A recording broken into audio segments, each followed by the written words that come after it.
मैं भी पास्टर के साथ अंदर था। मैंने कहा, मैंने कल उससे मुझे फोन करने के लिए कहा था और मैं देखने के लिए आया। मैं बस सारे दिन भर कोई फोन नहीं आया और मैंने सोचा, तो मैं सोचने लगा कि क्या गलत है। कुछ तो सब कुछ बहुत ही शांतिपूर्वक है। और कुछ समय बाद बहन वुड फोन के साथ वहां आई। मेरा फोन बंद हो गया था, इसलिए यदि आप में से किसी ने फोन किया था, फोन की घंटी बजी थी, लेकिन इसकी घंटी वहां पर नहीं गूंज रही थी क्योंकि वहां नीचे स्विच बोर्ड पर समस्या थी। उन्होंने इसे कल रात लगभग 8 बजे ठीक किया या शायद उससे थोड़ा पहले, और फोन अब इसमें से फोन आ रहे हैं। हम आज सुबह सभा में उपस्थित होकर खुश हैं। मुझे बहुत ही ज्यादा सर्दी हो गई, जो आमतौर पर घर वापस आने पर मुझे होती है। अपनी कमर तक बर्फ में यहाँ वहाँ घूमे और रात को सोए। इसे यहाँ से दूर कभी भी न सोचें, लेकिन बस उस पहाड़ी को न्यू अल्बानी में पार जाएं। आपको बस इतना करना है इस घाटी में जाने के लिए। तब मुझे बहुत ठंड लग गई और यह एक, मैं नहीं जानता, यह घाटी में कुछ ऐसा है जो इसे नीचे रखता है और ये कम है और यह मेरे साथ बिल्कुल भी मेल नहीं खाता है। अब हम कलीसिया में आकर खुश हैं, जैसा कि मैंने कहा है, और हमारे प्रिय अच्छे पास्टर को सुनना, जिन्होंने हमारे लिए उसके निवेदन के शब्दों को रखा और प्रभु यीशु को। और इसे सुनकर बहुत से बीमार और जरूरतमंद लोग हैं, यह सुनकर दुख हुआ। और कैसे शैतान हर किसी को बीमार करने के लिए हिंसात्मक हो रहा है। और एक छोटी महिला अपनी बहन के लिए वहाँ खड़ी हो गई और मैं जानता हूँ कि बहन सॉयर वहाँ उसके साथ थी। डॉक्टर ने अब उसे मरने के लिए घर भेज दिया है और वो अब भी विश्वास करती है कि वो चंगी हो जाएगी। और वो गंभीर है, उसकी हालत बहुत ही गंभीर है। मेरी सास भी उसी तरह से अब 70 वर्ष की हो गई है। वो बहुत बुरी अवस्था में है और निश्चित रूप से देश भर में बहुत सारी बीमारियां हैं। और फिर देश भर में वहाँ एक पवित्र आत्मा है, देखो, जो हमारी बीमारी को चंगा करता है, यदि हम केवल उससे अनुग्रह को पा सके। और अब क्योंकि मेरा गला खराब हुआ है, खराब नहीं है लेकिन ये नम है, और मैं प्रचार करने की कोशिश नहीं करूंगा, लेकिन केवल वचन से थोड़ी देर के लिए आपसे बात करूंगा और उसके बाद बीमारों के लिए प्रार्थना करेंगे, जिसे करने का मैंने वादा दिया है। लेकिन ऐसा करने से ठीक पहले मैं कुछ और सभाओं की घोषणा करूंगा। मेरी सभाओं में मेरा थोड़ा एक प्रकार से विरोध हुआ था। विरोध नहीं, बस थोड़ी सी गलतफहमी।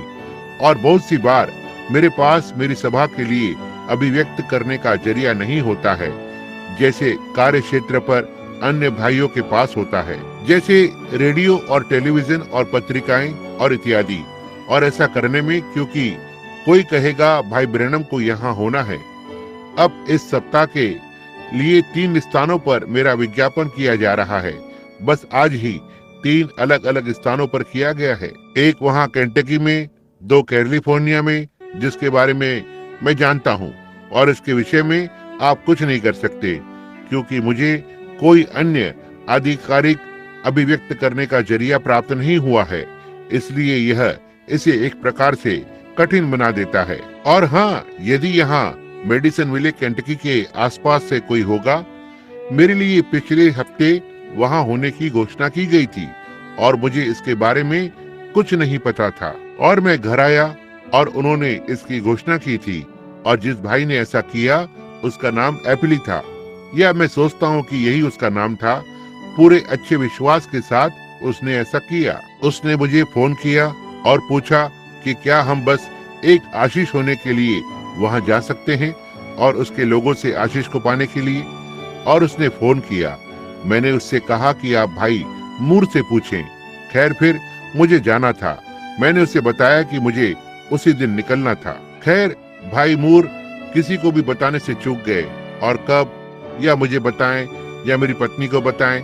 सो मैं वहाँ इडाहो में था और अभी अभी वापस आया हूँ और सभा चल रही थी। और तो मैंने देखा उस दौरान ये लुइजियाना में यहाँ पर चलने वाली चीजों के लिए व्यवस्था नहीं कर सकते हैं, इसलिए मैंने तब प्रबंध को खुद ही हाथों में ले लिया, जिससे कि सभाओं के लिए मेरे खुद के प्रबंध को करूं।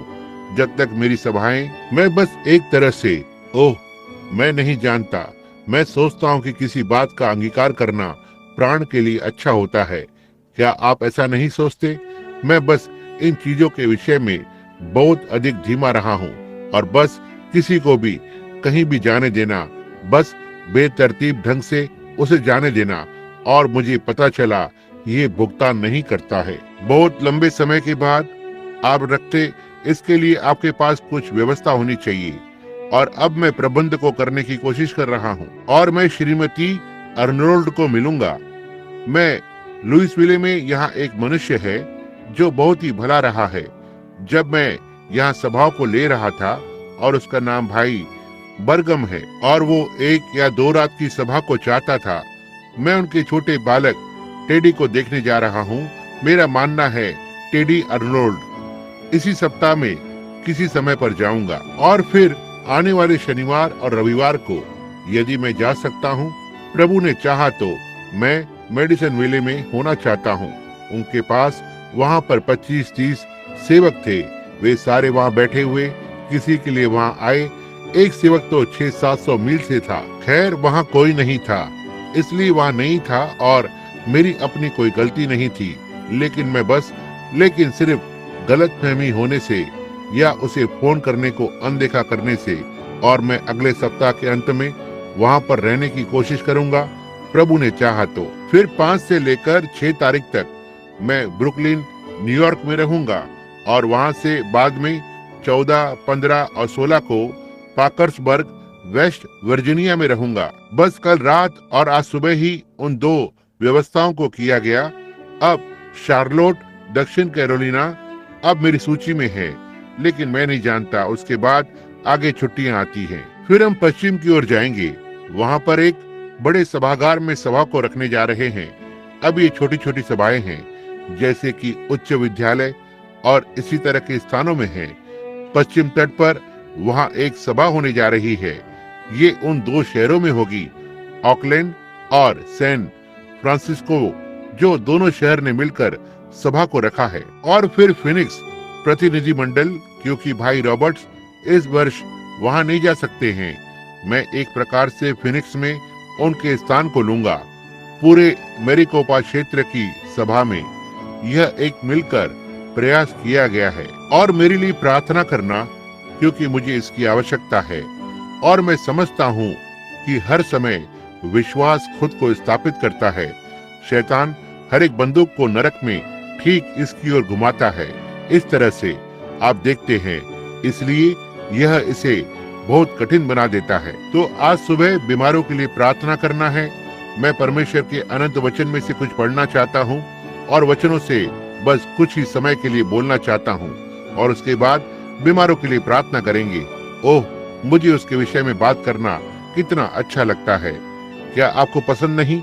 मुझे बस उसके बारे में बात करना पसंद है। अब मैं बाइबल से दूसरे राजा का 2 अध्याय 12वां पद, उसके एक भाग को पढ़ना चाहता हूँ। और उसे एलिशा देखता और पुकारता रहा, हाय मेरे पिता, हाय मेरे पिता, हाय इजराइल के रथ और सवारों। और अब एक तरह के पाठ के लिए या एक विषय के लिए मैं इस पर बोलना चाहता हूँ, एक उपयोग किया हुआ वस्त्र। सो होने पाए प्रभु उसकी आशीषों को जोड़े। जब हम आज सुबह आपसे बात करते हैं और आप हमारे लिए प्रार्थना में रहें। देश में इजराइल के राज्य के इस समय के दौरान इजराइल एक राष्ट्र था, और यह एक शक्तिशाली राष्ट्र था, और यह इसके सैन्य क्षेत्र के बीच एक प्रकार से शांतिपूर्ण समय था। लेकिन इसके उस आत्मिक क्षेत्र में यह एक प्रकार से एक नकल करने का समय था। और यदि हम पुराने नियम में पीछे मुड़कर देखें तो हम हमेशा ही इसके उदाहरण को पा सकते हैं जो आज हो रहा है। हमेशा बाइबल में जो बातें अभी हैं वे शुरुआत में जो थी उसका प्रतिरूप है। अब उत्पत्ति की किताब हर एक चीज को उत्पन्न करती है जो आज संसार में है। संसार में ऐसा कुछ भी नहीं है जिसका उत्पत्ति में आरंभ नहीं हुआ, क्योंकि यह शुरुआत है। वहाँ पर हर एक वाद आरंभ हुआ। उत्पत्ति में हर एक चीज का आरंभ हुआ जिसकी शुरुआत हुई थी, और सच्ची कलीसिया उत्पत्ति में आरंभ हुई, और झूठा विश्वासी उत्पत्ति में आरंभ हुआ, और अपक्षपात उत्पत्ति में आरंभ हुआ। उत्पत्ति शुरुआत थी। और अब एलिया के राज्य के दौरान या धरती पर एलिया की यात्रा के दौरान, जो उस समय परमेश्वर का भविष्यवक्ता था, और परमेश्वर ने स्वयं को कभी भी बिना गवाह के धरती पर नहीं छोड़ा है। परमेश्वर के पास हमेशा ही कहीं न कहीं एक व्यक्ति होता है जिस पर वो अपने हाथ को रख सकता है और एक गवाही के लिए खड़ा करता है। सो यदि उसने ऐसा किया तो उत्पत्ति से लेकर, आरंभ से लेकर, निश्चित रूप से कहीं न कहीं परमेश्वर के पास एक व्यक्ति हुआ है जिस पर वो अब अपने हाथ को रख सकता है, क्योंकि वो अब एक से अधिक मनुष्य हैं। उसके पास बहुत से मनुष्य हैं जिन पर वो अपना हाथ रख सकता है, क्योंकि हम उस एकत्र होने के समय पर आ रहे हैं जो कटनी का समय है। उत्पत्ति बीज का बोया जाना था और इन 6000 वर्ष में कटनी परिपक्व होते हुए आ रही है और अब बीज स्वयं बीज बन चुका है। यह वापस अंकुरित होने में चला गया है और अंकुरित होने से लेकर उस फल की ओर, और अब एकत्र होने का समय है, कटनी का समय। सारी बड़ी बड़ी चीजें जो आरंभ हुई, सच्ची कलीसिया जो उत्पत्ति में आरंभ हुई थी, वो फल के समय में आ चुकी है, जो आत्मा के फल हैं। और वह मसीह विरोधी जो उत्पत्ति में आरंभ हुए, वो उसके फल पर आ चुके हैं। और हम अब इस संसार की संपूर्ण व्यवस्था के पूरा होने के समय में हैं, वो उस मरणहार के। और हम, यह सबसे महान समय है जो कोई भी या किसी भी युग में अब तक जिया गया, वो ये समय है। यह एक हिलावट का समय है। यह पापियों के लिए दुखदायी समय है, लेकिन मसीह लोगों के लिए यह एक अद्भुत समय है, क्योंकि हम जानते हैं कि हम जाने के लिए तैयारी कर रहे हैं या घर जाने और प्रभु से मिलने के लिए अंतिम छोटे प्रयास को एकत्र कर रहे हैं। अब आज लोग, जब आप अपने आसपास देखते हैं और देखते हैं कि राष्ट्र के सामने बड़ी मुसीबत और संकट है, जहां कुछ रात पहले मैं किसी से बात कर रहा था, इनमें से एक आगामी खतरे पर निगाह रखने वाला प्रतिनिधि था जो नजर रखता है, और उन्होंने कहा, भाई ब्रैनम, हमें तो अभी अभी सरकार से निर्देश मिला था, लोगों को कभी भी अब और फर्श पर खिड़की से दूर रहने की सलाह न दें। यदि बम अचानक से आता है या कभी भी तहखाने के अंदर न जाएं, क्योंकि यह नया बम जिसे वे मॉस्को से लुइसविले में 4थी स्ट्रीट तक बिना तार के संचालन कर सकते हैं और सीधे सड़क पर गिरा सकते हैं, इसे फेंक सकते हैं। इसमें तार, इसमें विस्फोटक चीजें होती है, और ये इतने इतने हजारों तारों और रडार के द्वारा संचालन करने की आवश्यकता होती है, और इसे मॉस्को, रूस से लुइसविले में बिल्कुल ठीक 4थी स्ट्रीट पर गिरा दिया। और जब यह वहां पर गिरता है तो न तो विमान और न ही किसी का भी उपयोग करना होता है, बस इसे यहाँ से छोड़ दें और यह सीधे वहां उतर जाएगा, और यह भूमि में एक क्षेत्र को उड़ा करके एक गड्ढा बना देगा। 175 फुट गहरा, 15 वर्ग मील के लिए किसी भी तरह से यह जाता है। 15 वर्ग मील, कुछ भी नहीं करना है, लेकिन ऊपर की उड़ान लेने के लिए तैयार हो जाएं। केवल एक चीज है जो उस समय आने पर करना है। केवल सोचें, यदि वे चाहें तो उनमें से 50 या उनमें से 100 को एक ही बार में गोली मारकर उड़ा सकते हैं। ये सब खत्म हो जाएगा कुछ समय के भीतर। मैं सोचता हूँ कि यह कुछ 60 या 80 मिनट या ऐसा ही कुछ है, या मेरा मतलब सेकंड से है। वहां से यहाँ तक संपूर्ण चीज को सर्वनाश होने में लगेगा। लुइसविले और हेनरीविले के बीच और लुइसविले और बॉर्डनस्टाउन के बीच कुछ भी नहीं बचेगा, या वहां नीचे सिवाय भूमि में एक गड्ढे के जिस पर मिट्टी का एक ढेर पड़ा होगा। बस इतना ही बचा रह जाएगा। उन क्षेत्रों के अलावा ये बाहर चला जाएगा और मीलों और उससे आगे मीलों तक जलने लगेगा। और जब एक वहां गिर रहा होगा तो दूसरा कहीं और गिर रहा होगा उससे भिड़ने के लिए। मैं बहुत खुश हूँ कि हमारे पास एक शरण स्थान है। प्रभु का नाम ऊंचा गढ़ है। धर्मी जन इसके अंदर जाते हैं और सुरक्षित हैं। कोई फर्क नहीं पड़ता कितने बम या कितने भी और कुछ, हम वहाँ सुरक्षित हैं। तो संसार और पापी लोग उनके पास ये आश्रय या ये सुरक्षा का स्थान नहीं है। यह एक हिलावट का समय है। मेरा विश्वास है यदि मैं एक मसीही नहीं होता था तो मैं पागल हो जाता, यह सोचकर कि किसी भी समय क्या हो सकता है, और छोटे बच्चों से भरे घर और हर एक चीज के साथ मैं नहीं समझ पाता कि क्या करना है। लेकिन मैं बहुत खुश हूँ कि मैं अपने घर में खड़ा होकर और उन्हें एक ऐसे शरण स्थान का परिचय करा सकता हूँ जिसे कोई बम कभी छू नहीं सकता, या ना ही कुछ भी और। प्रभु यीशु के सुरक्षा करने वाले पंखों के नीचे, ना तो बल से ना शक्ति से, लेकिन मेरी आत्मा के द्वारा, प्रभु यूं कहता है, समझे, वही हमारा बचाव है। और यह क्या ही एक महान महिमा में समय है, यह जानने के लिए कि सारे पाप और संघर्ष और जीवन की परीक्षाएं जल्द ही समाप्त हो जाएंगी।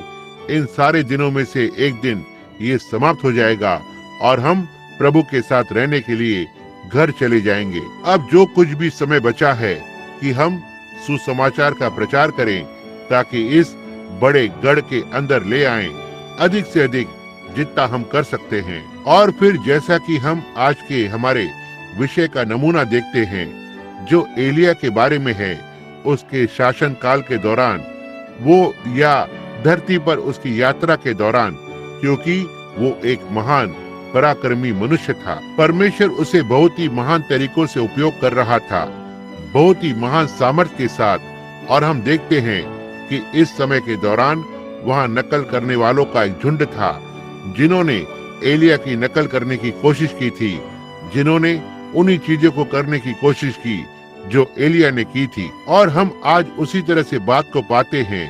मसीहत की नकल करने वाले, वे लोग जो मसीही की तरह अभिनय करने की कोशिश करते हैं, वे जो खुद को मसीह बनाने की कोशिश करते हैं। आप ऐसा नहीं कर सकते, परमेश्वर को ही ऐसा करना है। केवल वही एक है जो ये कर सकता है। सो उन्होंने एक विद्यालय बनाया और उसका नाम रखा भविष्यवक्ताओं का विद्यालय। और वे सारे भविष्यवक्ताओं के विद्यालय में गए और उन्होंने उन्हें शिक्षा दी। और मैं वहां उन सभी प्रचारकों की कल्पना कर सकता हूँ।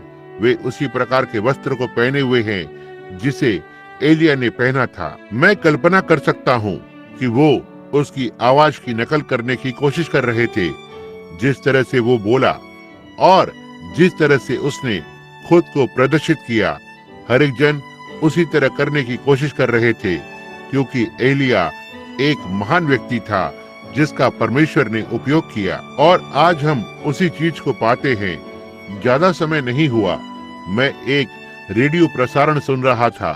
उन्हें इस पूरे देश भर में बिली ग्राहम मिल गया है।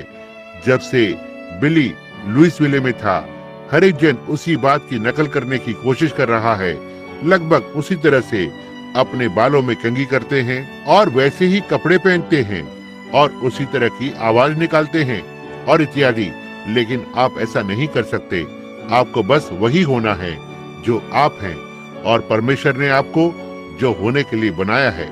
यह सही बात है। और सो हम पाते हैं कि किस तरह से है, हो सकता है उन दिनों में भी ऐसी ही बात हुई थी। अब परमेश्वर ये देखते हुए, पहले से ये देखते हुए कि एलिया के दिन गिने हुए थे, कि उसके पास इतना समय था वो धरती पर रह सके जैसे कि सभी के गिने हुए हैं, इसलिए वो एलिया का उत्तराधिकारी होने वाला था।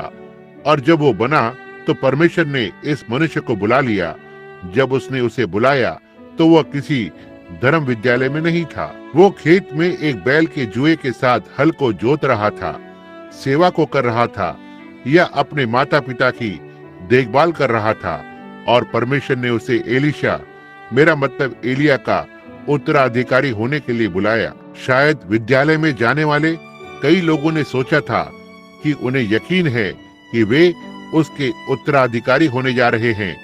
वे उसका वस्त्र पहनने जा रहे थे, और जैसे ही उसने काम को उसके साथ पूरा किया था। लेकिन परमेश्वर बुलाता है, परमेश्वर चुनाव को करता है, परमेश्वर चुनने के काम को करता है, परमेश्वर क्रम में स्थापित करता है। परमेश्वर कलीसिया में कुछ को प्रेरित, कुछ को भविष्यवक्ता, कुछ को शिक्षक, कुछ को सुसमाचार सुनाने वाले और पास्टर करके नियुक्त करता है। परमेश्वर स्वयं ऐसा करता है। हम एक बाल को काला या सफेद नहीं कर सकते, न ही हम विचार को लेते हुए अपने कद में एक चीज को भी जोड़ सकते हैं। परमेश्वर उसके अनंत अनुग्रह में और उसके चुनाव और उसके पूर्व ज्ञान के द्वारा इन चीजों को क्रम में स्थापित करता है और हर एक पहिया बिल्कुल ठीक ठीक काम करता है। मैं इसे पसंद करता हूँ। मैं आज सुबह एक निराश मनुष्य होता यदि मैं चुनाव और परमेश्वर के बुलावे पर विश्वास नहीं करता। यदि मैं ये सोचूं कि संसार को मनुष्य की शक्ति पर और मनुष्य की बुद्धि पर, उसके परिणाम पर छोड़ दिया गया है और बड़े चार पर और संयुक्त राष्ट्र पर और जिन्होंने कभी परमेश्वर के नाम का उल्लेख भी नहीं किया, मैं एक निराश व्यक्ति होता। लेकिन मैं परिणाम के लिए इसकी ओर नहीं देखता हूँ। मैं यहाँ इस पुरानी किताब के पन्नों पर देखता हूँ जहाँ परमेश्वर ने इसे लिखा है और हर एक चीज बिल्कुल ठीक उसी तरह से ही बाहर आएगी जैसा उसने कहा था, और ऐसा ही है। इसलिए मुझे केवल एक चीज को करना है कि उनके साथ एक पंक्ति में न आऊं, लेकिन कलवरी के साथ एक पंक्ति में होना है। परमेश्वर के साथ एक पंक्ति में होना है, उसके वचन के साथ एक पंक्ति में होना है, उसके वचन में बने रहना है। कोई फर्क नहीं पड़ता है यह ऐसा दिखता है कि ये उस तरह से होने जा रहा है, यह वैसा ही होगा जैसा परमेश्वर चाहता है। यह कुछ भी और नहीं हो सकता, क्योंकि वो अनंत होने के कारण आदि से अंत को जानता था और वो हर एक चीज को अपनी स्तुति में लाता है। यह सही बात है।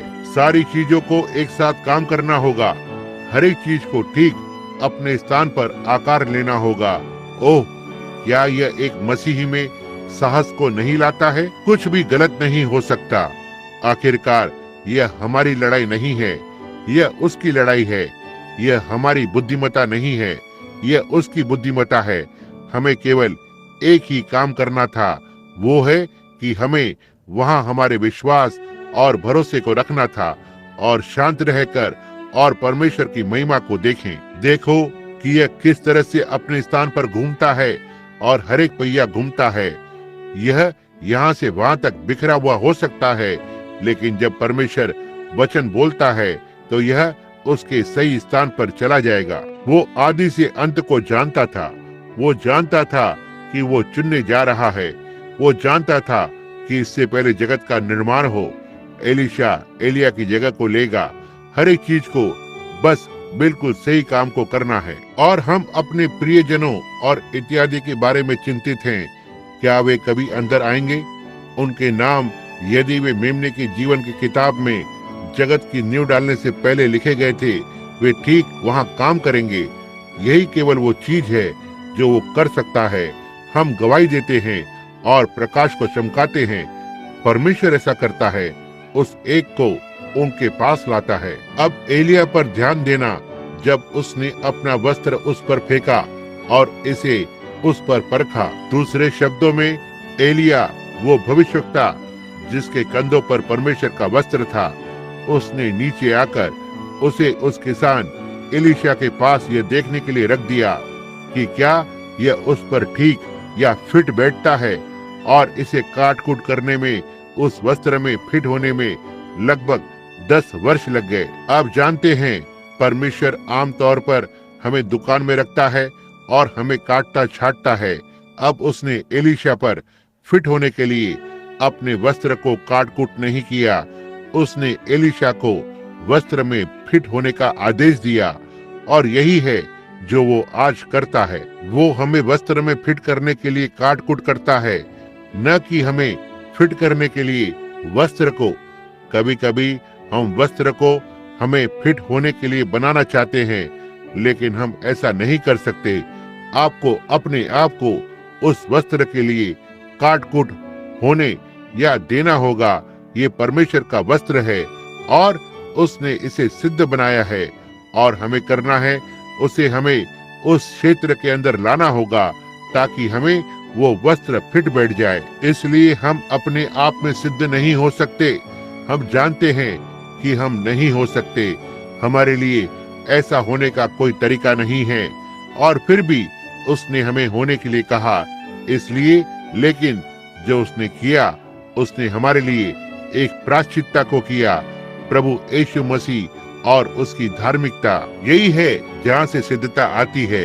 अपनी खुद की पवित्रता को अनदेखा करते हुए जो हमारे पास नहीं है, और हमारे अपने विचार जो नहीं होने चाहिए, लेकिन हम पूरी तरह से प्रभु यीशु के समाप्त किए गए कार्य पर विश्राम करते हैं। परमेश्वर ने उसे धरती पर भेजा और हम उसी में विश्राम करते हैं। ध्यान दें, इन सारे वर्षों में जहाँ तक हम जानते हैं, उसके ऊपर केवल एक ही वस्त्र का बपतिस्मा हुआ था।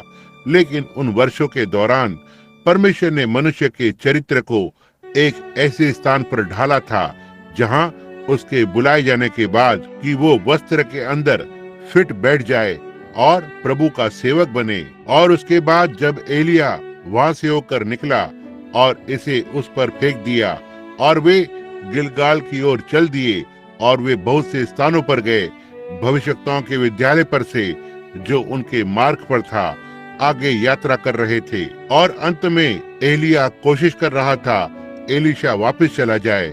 क्या आपने इसे ध्यान दिया? कोशिश कर रहा था कि वो वापस चला जाए। कहा, मैं अन्यथा हो सकता है कि सड़क तुम्हारे लिए थोड़ा सा अधिक अनुचित हो पुत्र, हो सकता है कि ये तुम्हारे लिए चलने के लिए थोड़ा सकड़ा हो। आप जानते हो, जहाँ एलिया था ये सीधा सीधा था, और जहाँ कहीं भी परमेश्वर का सच्चा सेवक सुसमाचार का प्रचार करता है, वो एक सीधा शुद्ध सुसमाचार है जहाँ इसका प्रचार किया जाता है। क्यों? एक दिन वो भविष्यवक्ताओं के विद्यालय में उनसे भेंट करने गया और उन्होंने उसे वहां से जाने के लिए कहा। उन्होंने कहा, यह हमारे लिए यहाँ बहुत ही सीधा सीधा है। आज हमें जिस चीज की आवश्यकता है वो है कुछ और सीधा सीधा सुसमाचार का प्रचार करना, जो गेहूं को भूसी से अलग कर देगा या सही को गलत से अलग कर देगा। जो सही है उसे सही बनाता है और जो गलत है उसे गलत। वे सारे लोग उनके अनुभव के साथ, और वे सारे जो वे थे, उन्हें बाहर भेजा कि कुछ तो खाने को ले आए, और उनमें से एक जंगली दाख ले आया और कुछ जंगली लौकी को एकत्र किया और कुछ मृत्यु को उनके कलीसिया संबंधी बर्तन में पकाया। और पहली बात जो आप जानते हैं, वे चिल्ला उठे, बर्तन में मृत्यु है। लेकिन एलिया जो दुगने भाग के साथ था, जानता था कि क्या करना है, सो उसने बर्तन में मुट्ठी भर आटा डाला, कहा, अब आगे बढ़ो और इसे खाओ। दूसरे शब्दों में वे आज का एक नमूना है। मुझे लगता है कि हमारे पास बहुत सारे Methodist, Baptist, Presbyterian, Lutheran, Pentecostal और हर एक जन और भी है। सारे एक साथ मिश्रित लोग हैं और वो एक दूसरे के साथ लड़ रहे हैं। और हमें पूरी चीज को बाहर निकालने और इसे खत्म करने की आवश्यकता नहीं है। हमें एक और मुट्ठी भर आटा चाहिए, उसी कलीसिया को बनाए रखें। वो आटा वहाँ के विद्यालय के घर का था, जो आटा भेंट के रूप में वहाँ पर लोग लाए थे, और कटने की पहली उपज जो किसी विशेष चक्की से कूटा गया था, जिससे अनाज का एक एक दाना एक समान आटे को बनाता है। और फिर जब यह आटा एक सा होने का कारण ये एक मसीह का नमूना था। आटा वो जीवन है, और जब मसीह का नमूना वो आटा एक समान पीसा हुआ है, जिसका अर्थ यीशु मसीह कल, आज और हमेशा एक सा है। और आटा उस आटे के भेंट में, और जब उन्होंने उस आटा को वहां उसमें डाला तो मसीह को मृत्यु में डालकर जीवन को लाया। यही है जो हमारे मृत्यु रूप में भिन्नता को बनाता है। हमारे मतभेदों में, हमारे कलीसियाई वाद विवाद में और हर चीज में, यदि हम इसमें केवल मसीह को इसमें लाएंगे तो यह मृत्यु और अलगाव को जीवन के अंदर बदल देगा। यदि हम बस ऐसा करें। अमेरिका में 1,90,00,000 बैप्टिस्ट हैं। अमेरिका में 1,30,00,000 मेथोडिस्ट हैं। अमेरिका में 1,10,00,000 लूथरन हैं, और अमेरिका में 1 करोड़ प्रेस्बिटेरियन हैं। और केवल परमेश्वर ही जानता है कि कितने कैथोलिक जो किसी भी संप्रदाय से बढ़कर हैं। लेकिन इस सब में हमें किसकी आवश्यकता है? मुट्ठी भर आटे की।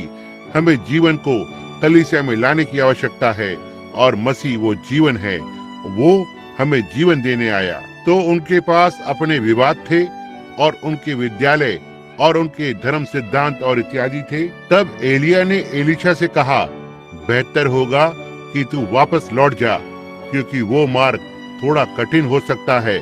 लेकिन परमेश्वर का एक मनुष्य जो एक बार इसका सामना कर चुका था, या उसके कंधे पर परमेश्वर की धार्मिकता और सामर्थ का वस्त्र फेंका गया था, उसके लिए पीछे मुड़ना बहुत आसान नहीं है। जब मैंने आज सुबह पास्टर को यह कहते सुना कि हमारा बहुत से लोग निराश हो रहे हैं, हमें क्या आवश्यकता है भाई, हिम्मत बांधे। हमें जिस बात की आवश्यकता है कि उसे प्रोत्साहित करें, यह सही है। परीक्षाएं आ सकती है, हमसे कभी भी उनसे मुक्त होने की प्रतिज्ञा नहीं की गई थी, लेकिन वो उनमें से होकर जाने के लिए अनुग्रह देगा। यदि पहाड़ बहुत ही ऊंचा है कि पार नहीं जा सकते, इतना गहरा है कि नीचे नहीं जा सकते, और इतना चौड़ा है कि इसके चारों ओर नहीं जा सकते, वो इसमें से होकर जाने के लिए अनुग्रह देगा। यह सही बात है। बस चिंता न करें, लेकिन अपनी दृष्टि को मसीह पर रखें, क्योंकि केवल वही वो एक है जो हमें इसमें से होकर लेकर जा सकता है। अब हम उन्हें यात्रा में आगे जाते हुए देखते हैं। विद्यालय में आते हैं और उसने कहा, अब तुम यहीं रुके रहो, यहीं रहो और यहीं बस जाओ और धर्मशास्त्र और इत्यादि के अच्छे शिक्षक बनो, और तुम शायद किसी दिन यहाँ हो सकता है महाविद्यालय के अध्यक्ष बन जाओ। लेकिन मुझे थोड़ा और आगे जाना है। क्या आप कल्पना कर सकते हैं कि परमेश्वर का कोई मनुष्य किसी महाविद्यालय का अध्यक्ष बनकर संतुष्ट हो रहा है, जब परमेश्वर की सामर्थ ठीक उसके इर्द गिर्द हो जहाँ पर वो खड़ा था? नहीं श्रीमान, उसने कहा, जैसे प्रभु जीवित है और तेरा प्राण जीवित है, मैं तुझे नहीं छोड़ूंगा। मैं इसे पसंद करता हूँ। इसके साथ बने रहें, कोई फर्क नहीं पड़ता कितनी भी निराशा हो, यहाँ तक कि यह आपके माँ से, आपके पिता से या आपके पास्टर से आती है, उसके साथ बने रहें। वे यर्दन की ओर गए, उन्होंने पार किया और एलिया ने कहा, अब तुम क्या चाहते हो कि मैं तुम्हारे लिए करूं? उसने कहा, मुझ पर आने के लिए तुम्हारी आत्मा का एक दुगना भाग। वो जानता था कि उसे एक काम को करना है। उसने कहा, एक दुगना भाग, ना ही बस एक अच्छा गर्म जोशी का अनुभव, न बस एक अच्छा हाथ मिलाना या बाकी की कलीसिया के साथ एक अच्छी संगति, लेकिन मैं जो चाहता हूँ वो है दुगना भाग, जो अब सबसे अच्छा है। मैं आपको बताता हूँ, जब परमेश्वर मनुष्य को संसार के कार्य के लिए निर्धारित करता है, तो उसके पास संसार से बेहतर कुछ होना चाहिए। उसके पास उससे बेहतर कुछ तो होना चाहिए। जो कलीसिया के पास है, उसे दुगने भाग के लिए जाना है। और यदि कभी ऐसा समय रहा था जब दुगने भाग की आवश्यकता है, तो वो आज है। लोगों के दायरे में कुछ तो बेहतर, कुछ तो ऊंचा। मैं सोचता हूँ कि फलियां और मक्के की रोटी बहुत अच्छे हैं, लेकिन कभी कभी मुझे थोड़ा ऊपर तक पहुँचना पड़ता है, और हम ऐसा करते हैं। हमें करना है, हमें ऊपर चढ़ते रहना है। इज़राइल पीछे हट रहा था। यदि ये उसी जमीन पर बने रहता, उसे आगे बढ़ना होगा या तो पीछे हटना है, और इसी तरह से कलीसिया है। इसलिए जैसे जैसे वे साथ साथ आगे गए, ये ऐसा नहीं था, लेकिन कुछ ही मिनटों में उसके कहने तक, तूने एक बहुत बड़ी चीज मांगी है, लेकिन फिर भी यदि तुम मुझे जाते हुए देखते हो, तो तुमने जो मांगा है वो तुम्हारे पास हो सकता है। अब यह केवल एक उद्देश्य की ओर, हृदय केवल एक की ओर, आंखें केवल एक की ओर ही होना है, प्रतिज्ञा पर नजर रखते हुए। यदि आप आज सुबह बीमार हैं, यदि आप पीड़ित हैं, तो वहाँ एक बड़ी प्रतिज्ञा है, ना ही एलिया के द्वारा, लेकिन स्वयं परमेश्वर के द्वारा। यदि तुम विश्वास करो, जब तुम प्रार्थना करते हो, विश्वास करते हो कि जो तुम मांगते हो वो तुम्हें मिल जाएगा और तुम उसे पालोगे। कोई फर्क नहीं पड़ता कि डॉक्टर क्या कहता है, यह कितना जाता है या वो कितना जाता है, केवल एक वचन की ओर रखें। एलिया उसे एक आदेश देता है, यदि तुम मुझे जाते समय देखते हो तो यह तुम पर आ जाएगा। एक प्रतिज्ञा है, यदि तुम विश्वास करते हो तो विश्वास करने वालों के लिए सारी बातें संभव है। कभी कभी मैं खुद की ओर देखता हूँ और सोचता हूँ, मैं अपने जीवन में ऐसी बिना हड्डी की मछली रहा हूँ। मैंने प्रतीक्षा की है और राज्य में हजारों प्राणों को चूक गया हूँ, क्योंकि मैं रुका रहा और कहा परमेश्वर आत्मिक दानों पर बहुत अधिक निर्भर था।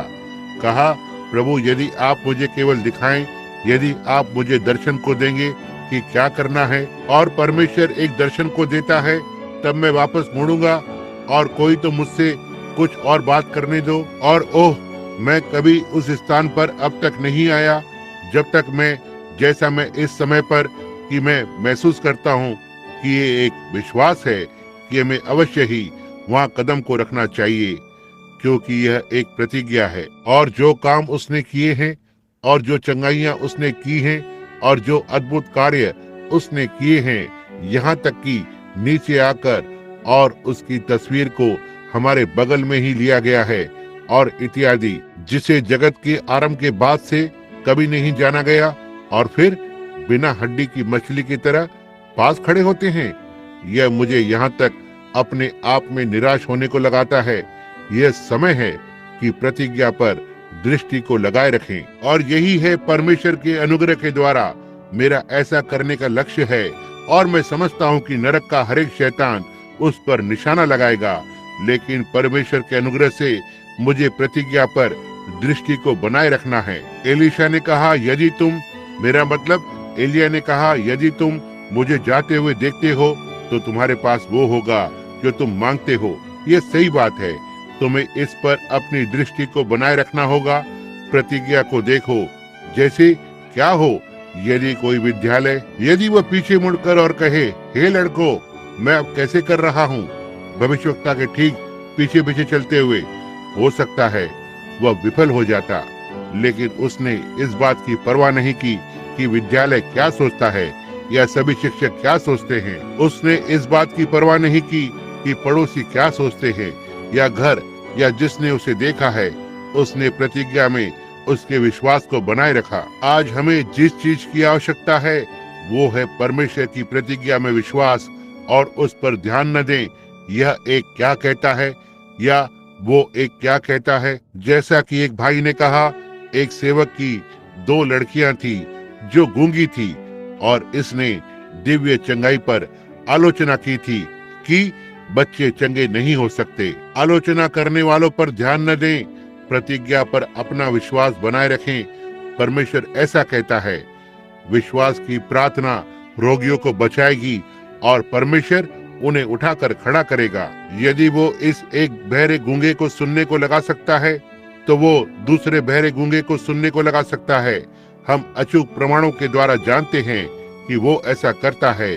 प्रतिज्ञा पर हमारे विश्वास को बनाए रखें। हमारी आंखें एक पर ही हैं, हमारे कान एक पर ही हैं, हमारा हृदय एक पर ही है, और एक चीज यीशु मसीह पर, और वो इसे करने में सक्षम है जिसकी उसने प्रतिज्ञा की है। ओह, जब हम इसके बारे में सोचते हैं तो यह पूरे दृश्य को बदल देता है। जब हम इसे प्राप्त करते हैं, परमेश्वर ने प्रतिज्ञा की है, परमेश्वर ही वो एक था जिसने इसे कहा था। अब यहाँ परमेश्वर के प्रतिनिधि ने इसे कहा था और अब स्वयं परमेश्वर ने ये कहा है। फिर हम क्या कर सकते हैं? कुछ भी नहीं, केवल उस पर हमारे ध्यान को लगाए रखें। कहा यदि तुम मुझे जाते हुए देखो तो तुम्हारे पास प्रतिज्ञा हो सकती है। एलीशा ने एलिया पर अपनी दृष्टि को बनाए रखा। कोई फर्क नहीं पड़ता कि हर तरफ से क्या शोर होता है, हर तरफ क्या बात जगह लेती है। उसके पहले किस बात ने जगह ली उसने यहाँ तक कभी देखा तक नहीं। उसकी दृष्टि प्रतिज्ञा पर टिकी रही।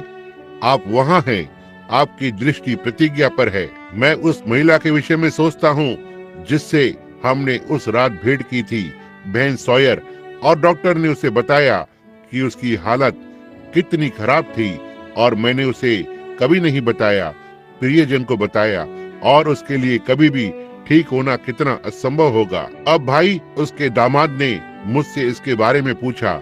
मैंने कहा यदि वो प्रतिज्ञा पर दृष्टि को बनाए रख सकती है, कोई फर्क नहीं पड़ता, कुछ भी हो जाए, प्रतिज्ञा पर अपनी दृष्टि को बनाए रखें। कुछ हफ्तों पहले बहन वुड यहाँ पर थी और भाई वुड, यहाँ कलीसिया में हमारे 2 घनिष्ठ मित्र थे। मैं मिशिगन में अपने मित्रों के साथ था, लियो और जीन। हम शिकागो की सभाओं से निकलकर और उनके कुछ लोगों के साथ गए थे कि 2 दिनों के लिए धनुष बाण के साथ हिरण के शिकार को करने के लिए गए। और वापस अपने रास्ते की ओर आते हुए मेरी पत्नी ने मुझे याद दिलाया था और उसने कहा, श्रीमती वुड की माँ के लिए प्रार्थना करें, एक कैंसर उसके चेहरे को खा रहा है। और कहा, मैंने बहन वुड को इतना भयभीत कभी नहीं देखा, वो रो रही है। बहन वुड हमेशा से एक विश्वास की नायिका रही है, क्योंकि परमेश्वर ने उसके लड़के को एक अपंग पैर से चंगा किया और बहन को टीबी और आदि से चंगा किया था, लेकिन वो टूट चुकी थी। वहाँ कमरे में उस रात हमने प्रार्थना की। अंदर आकर श्रीमती वुड ने कहा, भाई ब्रैनम, हम वहाँ पर जाएंगे। और हम उसकी माँ के पास गए, जो लुइसविले में थी और उसकी नाक के पास कैंसर था, और डॉक्टर ने उसके साथ छेड़छाड़ करके उसे फैला दिया था। उस समय तक उसकी नाक के पास ही बस एक छोटा सा गोल दाना था और अब उसकी आंख से लगभग 8 इंच की दूरी पर वहां पर बस हड्डी दिख रही थी। इसे उतनी ही तेजी से खा लिया था जितना ये खा सकता था। कमरे में जाकर और मैं नीचे घुटने में आ गया। मैंने कहा, मैं उससे अकेले में बात करना चाहता हूँ। और मैं उस महिला के साथ प्रार्थना करने के लिए कमरे में गया।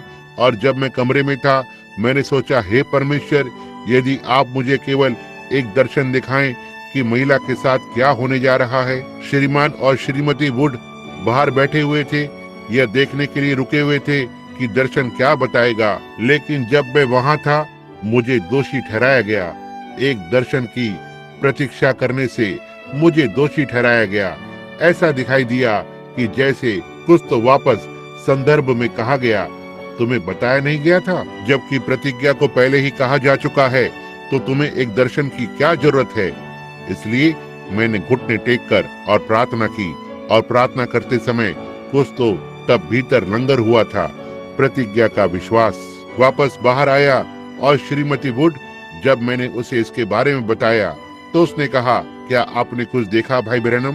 मैंने कहा, मैंने कुछ भी ठीक से नहीं देखा, लेकिन मैंने कुछ तो महसूस किया जिसने मुझे बताया कि उसकी प्रतिज्ञा सच है और वो इसे करने जा रहा है, और मैं विश्वास करता हूँ कि वो इसे करने जा रहा है। और 24 घंटे के अंदर उस कैंसर का अंत आरंभ होने लगा और उसके ऊपर एक पपड़ी बनने लगती है। कैंसर पपड़ी नहीं बनाता, जैसा कि आप जानते हैं, जब तक कैंसर खत्म नहीं हो जाता है। सो वहाँ अब ऐसा था, और स्त्री चंगी हो गई और घर आ गई। क्या ही अद्भुत मसीह है।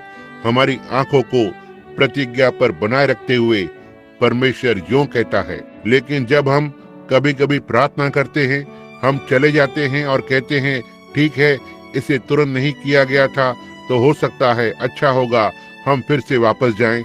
ओह नहीं, प्रतिज्ञा पर दृष्टि बनाए रखें। परमेश्वर ने ऐसा कहा, इससे बात खत्म हो जाती है। बस ये ऐसा ही है।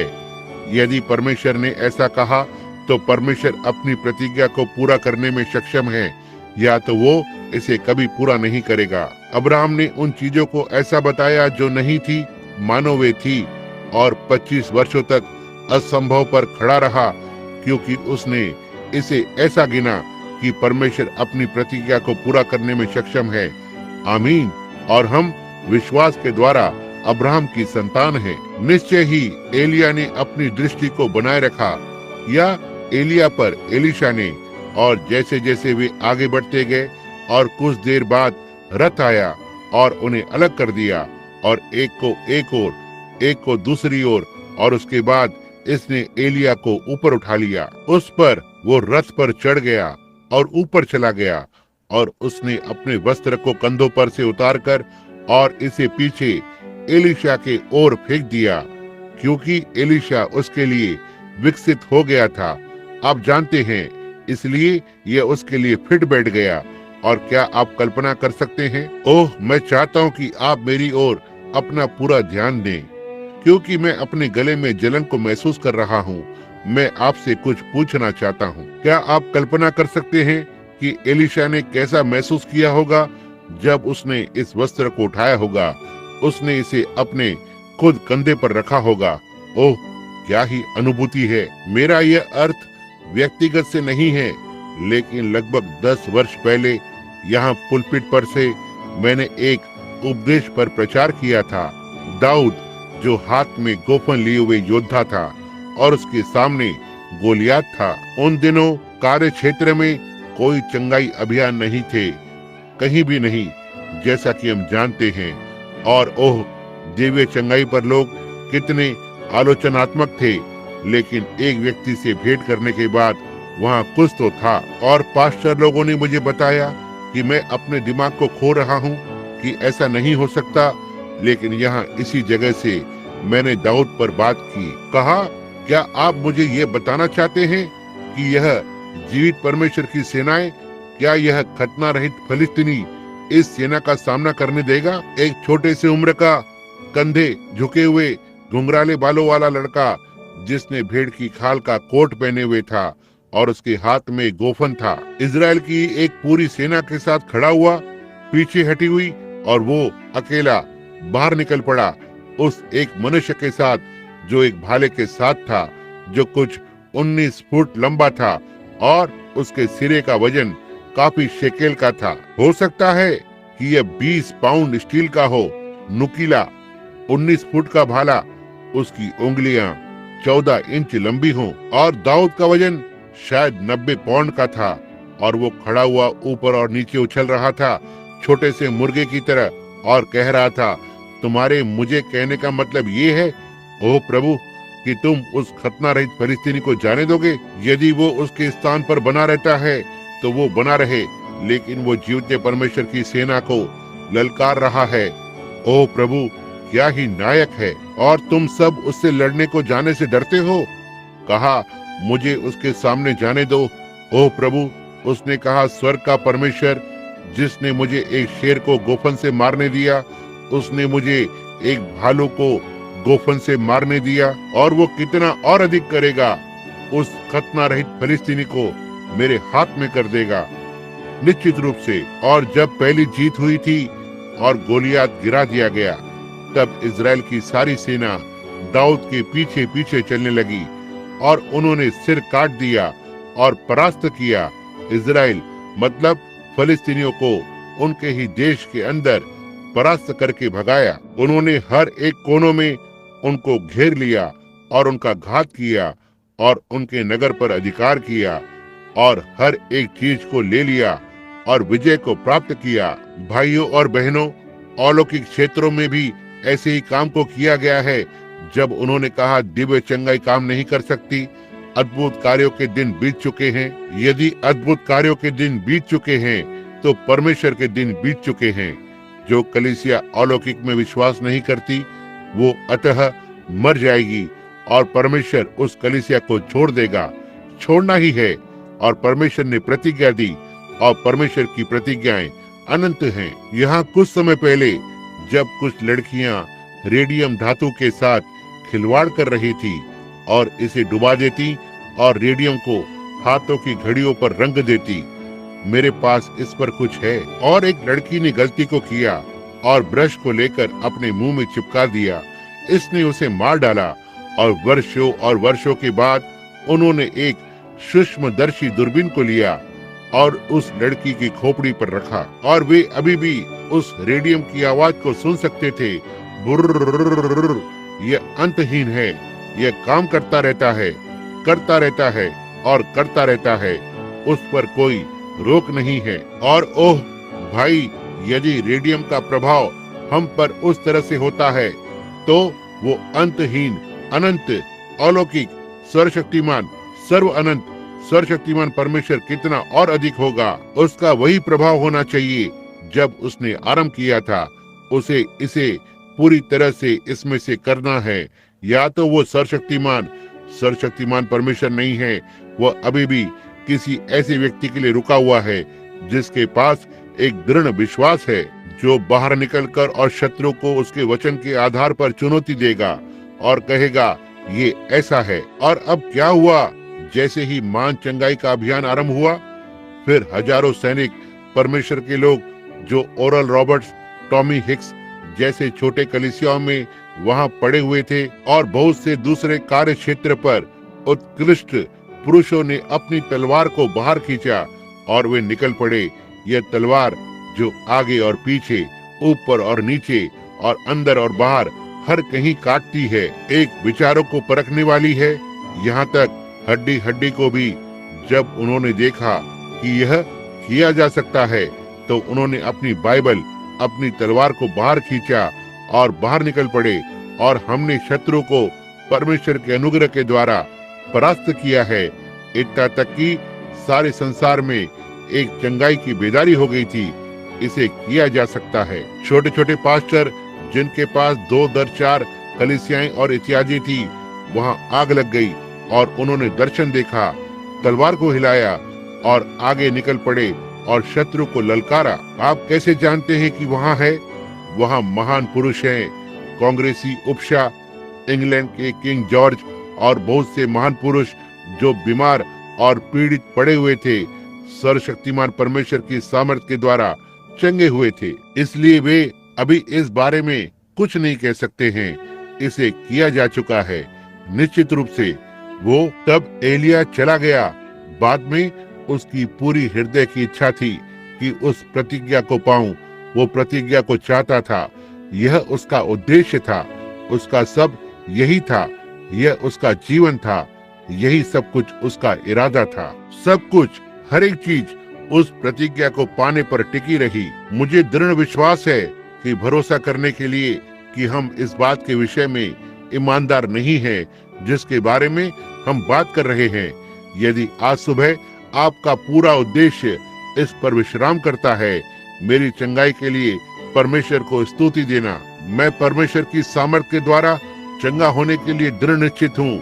मैं एक मसीह जीवन जीने के लिए दृढ़ निश्चित हूँ। मैंने परमेश्वर के साथ शांति में चलने के लिए दृढ़ निश्चय किया है।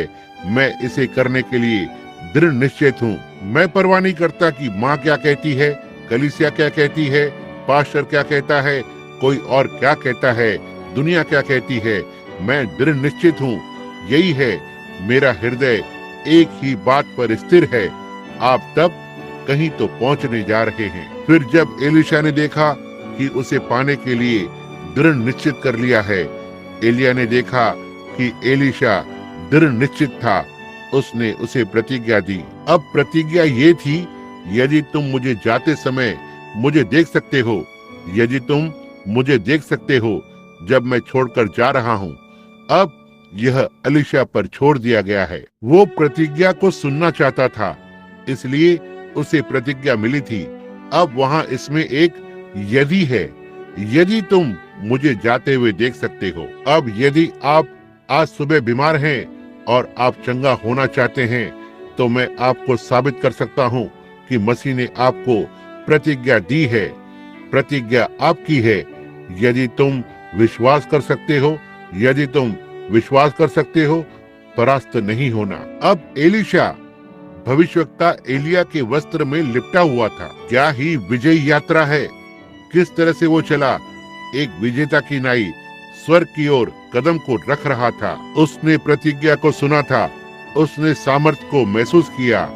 वो एक योद्धा की तरह चल रहा था, ठीक आगे यर्दन की ओर। परमेश्वर की स्तुति हो मित्रों। हर एक विश्वासी आज सुबह जो मसीह की धार्मिकता के वस्त्र पहने हैं, यर्दन के रास्ते की ओर चल रहा है।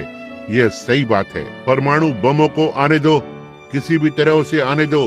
हमने वस्त्र पहना है और चल रहे हैं जयवंत। आमीन। मैं डरो मत, मैंने संसार पर जय को पा लिया है। जी हाँ श्रीमान, याद है क्या? मैंने संसार पर जय पा लिया है, मसीह ने ऐसा कहा। एलिया एक उपयोग किए हुए वस्त्र को पहने हुए चल रहा था, यहाँ तक जयवंत के जैसे यर्दन के पास आ रहा था। भाई, मुझे आपके संबंध में इसे कहने दें, आप किसी और के वस्त्र को मत पहनना जिसे सारे कीड़ों ने संदेह के साथ खा लिया हो। जहाँ इन सारे पराजय और अंधविश्वासों और उतार चढ़ावों ने इसमें छेद कर दिया हो और वे हर कहीं छेद में से होकर बाहर आ रहे हों। आप जयवंत मसीह के वस्त्र को पहन लें। अपनी कलीसिया पर भरोसा मत करना, जिसने कभी पवित्र आत्मा के बपतिस्मे के द्वारा उद्धार की शिक्षा दी थी, जिन्होंने कभी दिव्य चंगाई की शिक्षा दी थी और अब इसे अस्वीकार करते हैं। सारे संदेह के कीड़े और बाकी की हर एक चीज खा जाते हैं। उसके वस्त्र को पहन लो जिसने कभी भी युद्ध को नहीं हारा, क्योंकि आप यरदन जाने के मार्ग पर हो। आमीन। अब उसने एक उपयोग किए हुए वस्त्र को पहना था, यही सच है। और बहुत से लोगों ने आज सुबह उपयोग किए हुए वस्त्र को पहन रखा है, लेकिन जब वो यरदन के पास आया तो उसने जान लिया कि केवल वस्त्र से काम नहीं चलेगा। यह सही बात है। और कलीसिया, मेथोडिस्ट, बैप्टिस्ट, पेंटिकॉस्टल, प्रेस्बिटेरियन, हमारे पास विद्यालय है जो प्रभु, हमारे पास बाइबल के सारे उपयुक्त नीति शास्त्र हैं, हमारे पास सभी बुने हुए वस्त्र ठीक हैं, वे प्रतिज्ञाएं, हमारे पास ये सब है। हमने वहां जाकर बपतिस्मा लिया है और हम वही प्रेरित हैं। हमारे पास प्रेरितों का विश्वास है। हम दिव्य चंगाई में विश्वास करते हैं। हम परमेश्वर में विश्वास करते हैं। हम परमेश्वर की सामर्थ्यों में विश्वास करते हैं। हमने बाइबल में जिस प्रकार बाइबल कहती है बपतिस्मा लिया है। हमने पवित्र आत्मा को पाया है। हमने अन्य जुबान में बोला है। हम यह सब करते हैं। लेकिन भाई, यदि आपको केवल इसी चीज की आवश्यकता है तो आप अपनी कमी को भी पा लेंगे जब आप यरदन के पास आएंगे। आपको हो सकता है सिखाया गया हो, आप हो सकता है होशियार हो, आपके पास डीडी धर्म ज्ञान के विद्वान की उपाधि हो सकती है, आपके पास पीएचडी एक तर्क शास्त्र के विद्या के विद्वान की उपाधि हो सकती है, आपके पास एलएलडी लैटिन के विद्वान की उपाधि हो सकती है, आपके पास हर तरह की उपाधियां हो सकती है। आप पर मेथोडिस्ट कलीसिया का वस्त्र हो सकता है, आप पर पेंटिकॉस्टल कलीसिया का वस्त्र हो सकता है कि आप पर एसेंबलियों का या वननेस या ट्रिनिटेरियन वस्त्र हो या जो कुछ भी ये है। आरंभ से ही यह केवल एक उपयोग किया हुआ वस्त्र है।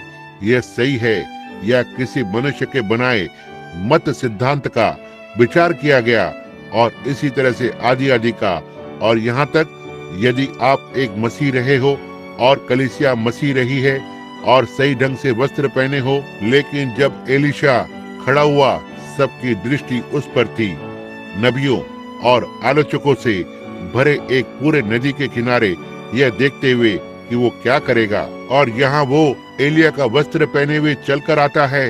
ओह प्रभु, हालेलुया। वो अन्यथा स्कूल में पढ़ा है, वो शिक्षित है, उसने समर्पित किया, वो विश्वास करता है, उसमें कुछ भी गलत नहीं है। वो यरदन की ओर आ रहा है, दुनिया की दृष्टि उस पर है। हे परमेश्वर, किस तरह से आज हमें इसकी आवश्यकता है।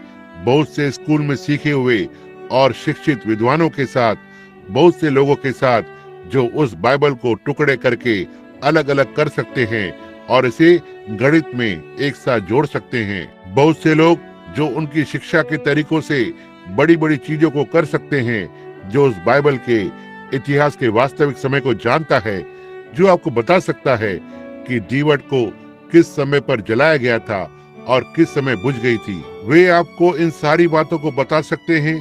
और उन्होंने पानी का बपतिस्मा लिया है, उन्होंने आत्मिक बपतिस्मा लिया है, जैसा कि वे इसे वस्त्र कहकर बुलाते हैं। उन्होंने हर एक चीज को बस क्रम में रखा है। एलिया ने भी ऐसा ही किया, लेकिन जब वो यरदन नदी के पास आया तो उसे आलोचना से भरे संसार का सामना करना था। तो उसने क्या चिल्लाया, एलिया का परमेश्वर कहाँ है। यह एलिया का वस्त्र नहीं था जिसने ऐसा किया, यह तो एलिया की परमेश्वर की सामर्थ थी जिसने ऐसा किया। और आज सुबह दुनिया को जिस चीज की आवश्यकता है वो है एलिया के परमेश्वर की सामर्थ। हो सकता है कि आपने अन्य जुबान में बोला हो और चिल्लाया हो और फर्श पर दौड़े हो, लेकिन हमें आवश्यकता है पेंटिकॉस्ट के परमेश्वर के सामर्थ की, ताकि उस दिन के जीवन और चीजों को उत्पन्न करें। प्रेरितों की सामर्थ में एक उपयोग किया हुआ वस्त्र अच्छी बात है, लेकिन उसे अपने हृदय में परमेश्वर से एक ताजी पुकार की आवश्यकता थी। उसे परमेश्वर से ताजे अभिषेक की आवश्यकता थी। जब वो नदी की ओर आया तो वो उपयोग किए हुए वस्त्र को पहने हुए था, लेकिन उसे अद्भुत कार्यों को करने के लिए परमेश्वर से एक बिल्कुल नई या प्रत्यक्ष रूप से पुकार की और परमेश्वर से प्रत्यक्ष रूप से सामर्थ्य की आवश्यकता थी। और मेरे भाई, आप परमेश्वर से कुछ भी मांगने से ना डरें।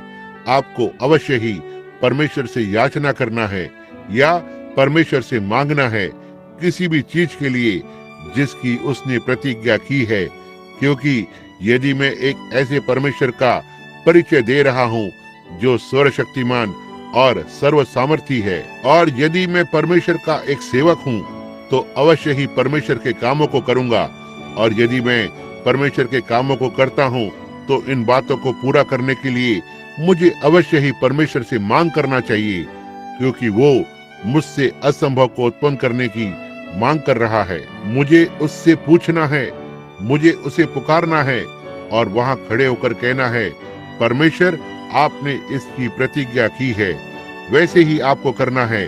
हर एक व्यक्ति को तुम सामर्थ को पाओगे। प्रेरितों के काम 1:8। पवित्र आत्मा के तुम पर आने के बाद, पवित्र आत्मा के तुम पर आने के बाद, एक मसीह के नाई वस्त्र पहनने के बाद, आपका विश्वास मसीह में स्थापित होने के बाद, उसके बाद तुम सामर्थ को पाओगे। आप वहां पर हैं। जी हाँ। और भाइयों बहनों, आप में से हर एक जन आज सुबह बीमारों के लिए प्रार्थना करने से पहले मैं ये बोल सकता हूँ, होने पाए मैं इसे कहूँ, परमेश्वर की सहायता से आप मेरे लिए प्रार्थना करें। 10 वर्ष पहले जब मैं दाऊद और गोलियात पर प्रचार करते हुए इस मंच पर खड़ा हुआ था, अब ये एक गोलियात नहीं है जिसने मुझे रुकावट डाली है, परमेश्वर ने उसे मेरे सामने मार डाला। लेकिन जिस चीज ने मुझे रुकावट डाली है वो है विश्वास की कमी, किसी चीज की कमी जिसे मैं जानता था जो आसपास ही है। और आज सुबह फिर से इस छोटे से टैबरनेकल के सामने मैं चिल्लाता हूँ, वो परमेश्वर कहाँ है जिसने इस प्रतिज्ञा को दिया था? वो परमेश्वर कहाँ है जिसने उस और मुझसे इसके साथ भेंट की? आगे आए परमेश्वर और मुझे हिम्मत दीजिए, मुझे शक्ति दीजिए, मुझे एक दृढ़ मन दीजिए, भले ही चाहे कुछ भी आए या जाए, चाहे ये अंधेरा दिखाई देता हो या चाहे ये ऐसा दिखता हो, जो कुछ भी दिखता हो, आगे बढ़ता जाऊं। प्रतिज्ञा सत्य है। और भाइयों बहनों, इन दिनों में से एक दिन यहाँ आज सुबह आप पापी मित्रों के लिए और आप लोगों के लिए जो मसीहत का अभिनय करने की कोशिश करते हैं, आप कलीसिया से संबंधित हो सकते हैं। यह अच्छी बात है, मुझे इसके विरोध में कुछ भी नहीं कहना है। आपकी अच्छी विद्वता पूर्व शिक्षा के विरुद्ध या आपके धर्म शास्त्र शिक्षा के विरुद्ध कुछ भी नहीं कहना है। मेरे पास इसके विरोध में कुछ भी नहीं है। लेकिन ओह, परमेश्वर कहाँ है? आखिरकार यह एलिया नहीं था, यह एलिया नहीं था जिसने उस नदी को खोला था, ये उसका वस्त्र नहीं था। एलीशा ने उसे अपने कंधे पर से लिया, उसने उसे उसी तरह से लपेटा जैसे एलिया ने किया था। लेकिन जब उसने उसे हिलाने की कोशिश की तो वहां कोई सामर्थ्य नहीं थी। तब वो पुकार उठा, जानते हुए कि परमेश्वर कहीं तो है। वो परमेश्वर कहाँ है? कहाँ है वो? तब भविष्यवक्ता को अवश्य ही कुछ तो प्रेरणा मिली होगी, क्योंकि उसने उस वस्त्र को हिलाया और जल पर मारा और वो इस तरफ से उस तरफ खुल गई। और उस दिन के याजक गणों के सामने, उस दिन की निंदा करने वालों के सामने वो यर्दन के पार चल कर गया, ठीक जैसे एलिया ने उसके सामने किया। हमें शिक्षाओं की आवश्यकता नहीं है, हमारे पास ये है, लेकिन हमें एलिया के परमेश्वर की आवश्यकता है। हमें वापस हमारी कलीसिया में एलिया के परमेश्वर की सामर्थ्य की आवश्यकता है, इसे वहां थामे रखने की सामर्थ्य और परमेश्वर के वचन को सही कहना, ध्यान दिए बिना। और हम यहाँ हर कोई आज सुबह मनुष्य जाति की नाई हम हमारे यर्दन के मार्ग पर हैं। और जब वो यर्दन के पास आया, इसमें से किसी एक सुबह या इसमें से किसी एक रात को आप वहां पर पहुंचेंगे। जब वो यर्दन के पास पहुंचा तो वो जयवंत की नाई चल रहा था, लेकिन जब वो यर्दन पर आया तो यह फर्क था। उसने एक उपयोग किया हुआ वस्त्र पहन रखा था जिसे किसी और मनुष्य ने पहना था, लेकिन वो एक अच्छा वस्त्र था और वो जानता था कि वो मनुष्य क्या था जिसने वस्त्र को पहना था। भाइयों बहनों, इन सुबहों में से एक सुबह मुझे वहाँ यर्दन के पास आना है। सोच रहा था आज दोपहर हम भाई और बहन राइट के पास जा रहे हैं। उन्हें मत भूलना, यह उनकी 25वीं विवाह की वर्षगांठ है। मैं सोचता हूँ कलीसिया उनके साथ एक रात्रि का भोजन करेंगे। उस दिन मैं सोच रहा था 50 वर्ष और मैं उन दोनों को देखता हूँ, अच्छी उम्र हो गई है और पीड़ा से ग्रस्त। मैंने सोचा हाँ, मैं 47 वर्ष का हूँ। मेरे जन्म लेने से 3 वर्ष पहले ही उनका विवाह हुआ था। 47 मैं यर्दन की ओर बढ़ रहा हूँ। मुझे वहाँ पर आना है, मुझे वहाँ पर पहुँचना है। मैं वहाँ पहुँचने वाला हूँ। यह हो सकता है सड़क पर दुर्घटना में हो सकता है मैं हवा से नीचे गिरूं एक विमान में से, मुझे हो सकता है कहीं गोली मार दी जाए, कहीं तो शैतान की गोली से, और मर जाऊं।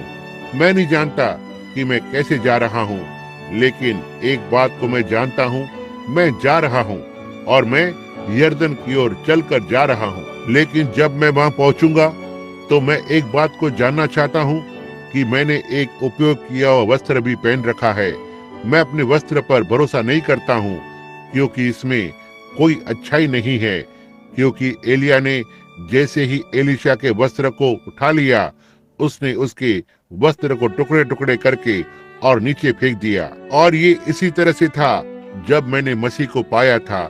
मैंने अपने आप को, मेरे अपने विचारों को, अपनी खुद की बेहुदा बातों को, अपनी छोटी से छोटी चीज को फाड़ दिया। मैंने सोचा जब मैं छोटा था, बैप्टिस्ट प्रचारक, मैं बस लगभग मैं कुछ तो था, लेकिन मैंने इसे फाड़ दिया। मैंने उसके वस्त्र को पहन लिया और जब मैं यर्दन के पास आता हूँ तो मैं अपने आप को उसके वस्त्र में लिपटा हुआ देखना चाहता हूँ।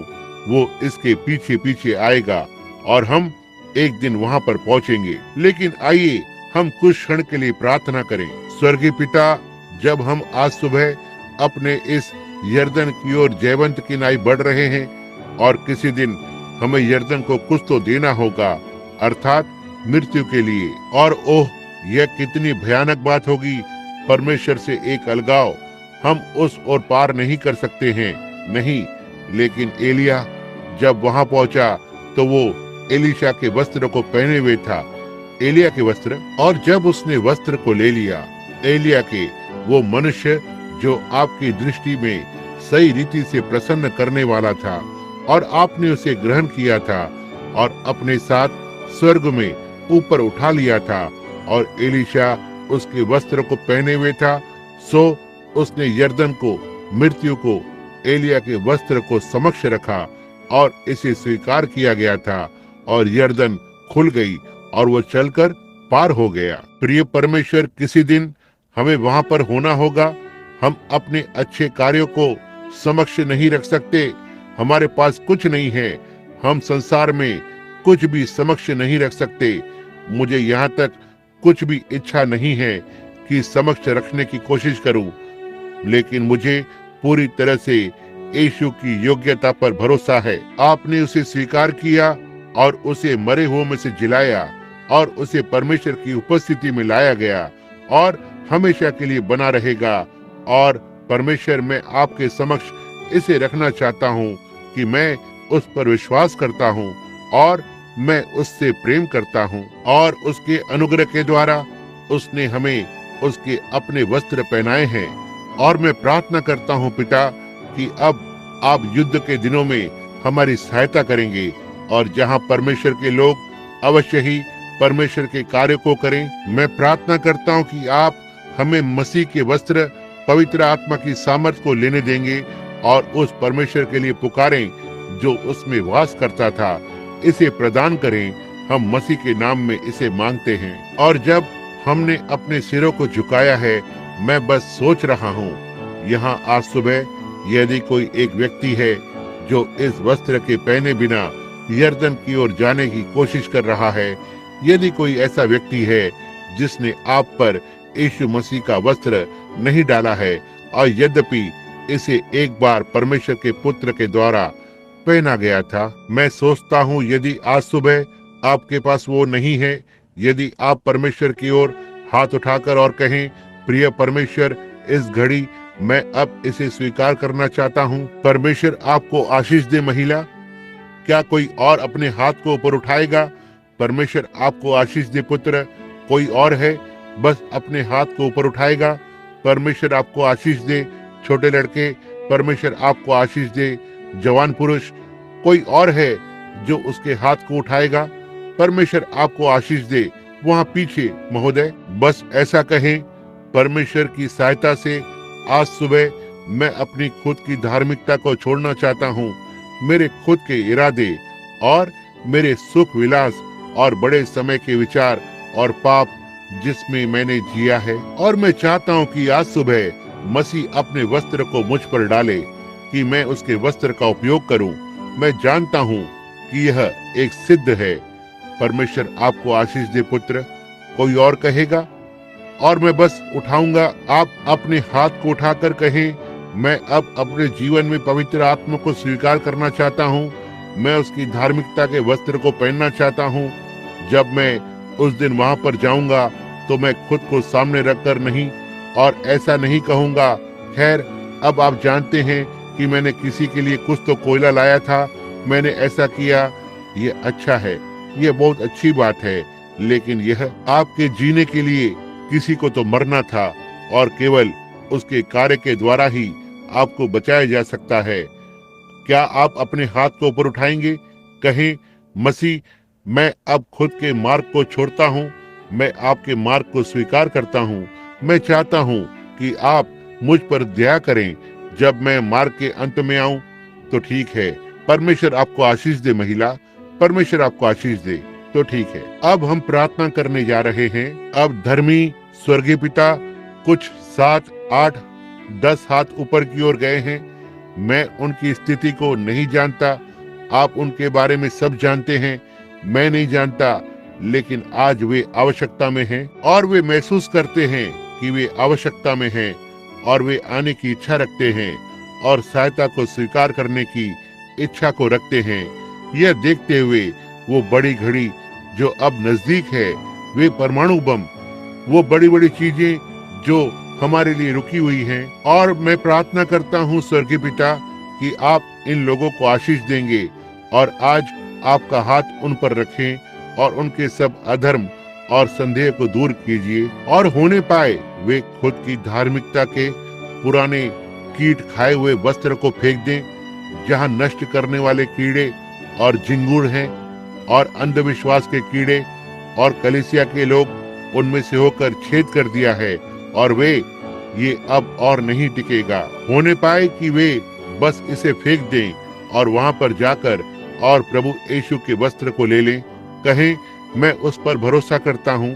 मैं अपने आप को अपनी धार्मिकता में नहीं लपेटूं, न ही खुद के विचारों में, लेकिन इस घड़ी से लेकर मैं आप पर भरोसा करूं। प्रदान करें कि वे इसे ग्रहण करें पिता, क्योंकि हम इसे मसीह के नाम में मांगते हैं।